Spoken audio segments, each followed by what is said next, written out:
DPRD Kota Madiun menggelar rapat paripurna pada Rabu 30 April 2025 dalam rangka penyampaian rekomendasi atas laporan keterangan pertanggungjawaban atau LKPJ Wali Kota Madiun tahun anggaran 2024. Wakil Ketua 2 DPRD Kota Madiun Istono menyoroti penurunan intensif fiskal akibat penyesuaian kebijakan dari pemerintah pusat. DPRD berharap tahun 2025 menjadi momentum kebangkitan kinerja pemerintah Kota Madiun. Kita ikutin, jadi yang begitu terasa adalah kaitannya dengan insentif fiskal. Ya. IF itu insentif fiskal. Kita mengalami penurunan dari sisi pendapatan yang biasanya pemerintah pusat memberikan kepada kita. Jadi kalau dari sisi angkanya ya tadi teman-teman juga sudah mendengar. Cuman pada tahun itu kan memang di mana saja itu kan masa transisi kepemimpinan. Di Kota Madiun ini juga tadi disampaikan Pak Maidi 9 bulan dipegang oleh PJ Jabat.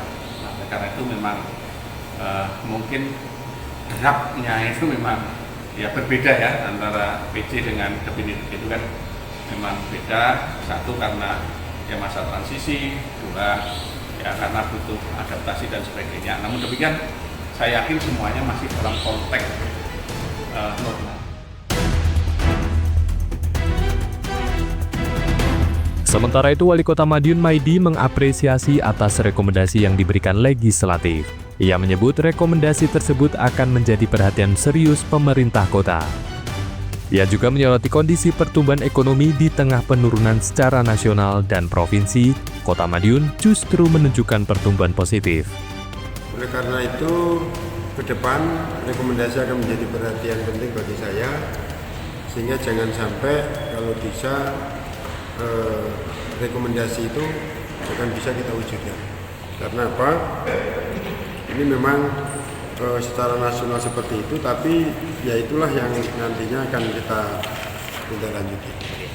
Jadi fiskal ini turun, itu tidak hanya di Kota Madiun, keseluruhan. Coba kamu lihat data pertumbuhan ekonomi kita pada waktu tahun 2023, 2024 turun. Kota turun. Itu turun dari 5,58 turun menjadi 5,73. Tapi turunnya Kota Madiun justru Madiun naik secara Jawa Timur. Untuk dana fiskal insya Allah nantilah tahun ke depan. Kan ini transisi.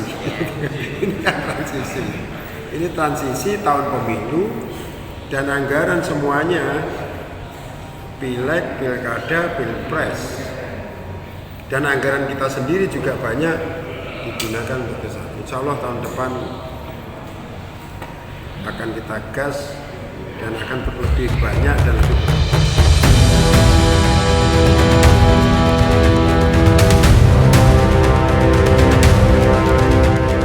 Terkait efisiensi anggaran, Maidi menekankan hal itu bukan berarti pemotongan, melainkan pengalihan anggaran dari kegiatan yang kurang optimal ke yang lebih tepat sasaran. Rapat paripurna ini diharapkan menjadi landasan kuat untuk memperbaiki tata kelola pemerintahan dan mendorong pertumbuhan ekonomi di Kota Madiun. Surya Wibawa, Sinergia.